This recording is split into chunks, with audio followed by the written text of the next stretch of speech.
নমস্কার বন্ধুরা, মোবাইলের নেশায় হারিয়ে যাচ্ছে শৈশব। সন্তানকে বাঁচাতে এখনই সতর্ক হন। একটা সময় ছিল স্কুল থেকে বাড়ি ফিরেই শিশুরা ব্যাগ রেখে ছুটতো মাঠে। কেউ খেলতো ক্রিকেট, কেউ ফুটবল, কেউ ভলিবল, আরো কত কি। সন্ধে হলে মায়ের ডাক শুনে বাড়ি ফিরতো। আর আজ স্কুল থেকে বাড়ি ফিরেই অসংখ্য শিশুর প্রথম প্রশ্ন, মোবাইলটা কোথায়? খাওয়ার সময় মোবাইল, পড়ার সময় মোবাইল, ঘুমানোর আগে মোবাইল। এমনকি বাবা মায়ের সঙ্গে কথা বলার সময়ও অনেক শিশুর চোখ আটকে থাকে মোবাইলের পর্দায়।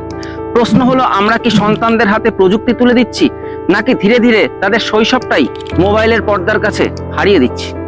আজকের ভিডিওটিতে আমরা কথা বলবো এমন একটি বাস্তব সমস্যা নিয়ে, যা শুধু একটি পরিবারের নয়, প্রায় প্রতিটি পরিবারেরই চিন্তার কারণ হয়ে দাঁড়িয়েছে।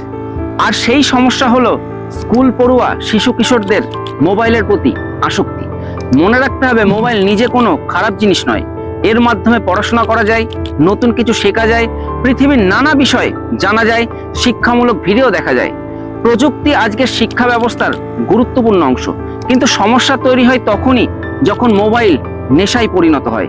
একজন শিশু যদি বইয়ের চেয়ে মোবাইলকে বেশি পছন্দ করে, মাঠে খেলতে যাওয়ার চেয়ে গেম খেলতে বেশি আগ্রহী হয়, পরিবারের সঙ্গে কথা বলার চেয়ে স্ক্রিনের দিকে তাকিয়ে থাকতে বেশি স্বচ্ছন্দ বোধ করে, তাহলে অভিভাবকদের সতর্ক হওয়ার সময় এসেছে। কেন শিশুরা মোবাইলে এত বেশি আকৃষ্ট হচ্ছে? এর একটি বড় কারণ হলো সহজ বিনোদন। একটি ভিডিও শেষ হওয়ার সঙ্গে সঙ্গে আরেকটি ভিডিও সামনে চলে আসে। একটি গেম শেষ হলে আবার নতুন একটি লেভেল শুরু হয়। শিশুর মস্তিষ্কের কাছে ক্রমাগত নতুন নতুন উদ্দীপনা অত্যন্ত আকর্ষণীয় হয়। তার উপর মা বাবার ব্যস্ত জীবনও অনেক সময় সমস্যাকে বাড়িয়ে দেয়। সন্তান বিরক্ত করছে, মোবাইল দিয়ে দিন। খেতে চাইছে না, মোবাইলে কার্টুন চালিয়ে দিন। কাঁদছে, মোবাইল হাতে ধরিয়ে দিন। ধীরে ধীরে শিশুর মনে এমন একটি ধারণা তৈরি হয়ে যাচ্ছে, তা হলো মন খারাপ হলে মোবাইল, বিরক্ত লাগলে মোবাইল, আনন্দ পেতে মোবাইল। এভাবেই তৈরি হয় অতিরিক্ত মোবাইল নির্ভরতার অভ্যাস। এর প্রভাব কোথায় গিয়ে পড়ে? প্রথম আঘাতটা পড়ে পড়াশোনায়। একটি শিশু হয়তো বই খুলে বসেছে, কিন্তু কয়েক মিনিট পরেই মোবাইল দেখার ইচ্ছা হচ্ছে। তারপর আর পড়াশোনায় মন থাকে না। শুধু তাই নয়, বাস্তব জীবনের সামাজিক সম্পর্কও ক্ষতিগ্রস্ত হয়। তাহলে কি সন্তানকে একেবারে মোবাইল থেকে দূরে রাখতে হবে? উত্তর, একদম না। এটা বাস্তবসম্মতও নয়। আজকের পৃথিবীতে প্রযুক্তি থেকে সম্পূর্ণ দূরে থাকা সম্ভব নয়, প্রয়োজনও নেই। প্রয়োজন হলো সঠিক ব্যবহার শেখানো। সমাধানের প্রথম ধাপ পরিবার। বাড়িতে কিছু সহজ নিয়ম তৈরি করা যেতে পারে, যেমন খাওয়ার সময় মোবাইল নয়, পড়াশোনার সময় অপ্রয়োজনীয় মোবাইল নয়, ঘুমানোর আগে দীর্ঘক্ষণ মোবাইল নয়। পরিবারের সবাই মিলে দিনের কিছুটা সময় মোবাইল ছাড়া কাটানো। তবে নিয়ম শুধু সন্তানের জন্য করলেই হবে না। বাবা মা নিজেরাই যদি সারাক্ষণ মোবাইলে ব্যস্ত থাকেন, তাহলে সন্তানকে শুধু উপদেশ দিয়ে লাভ হবে না।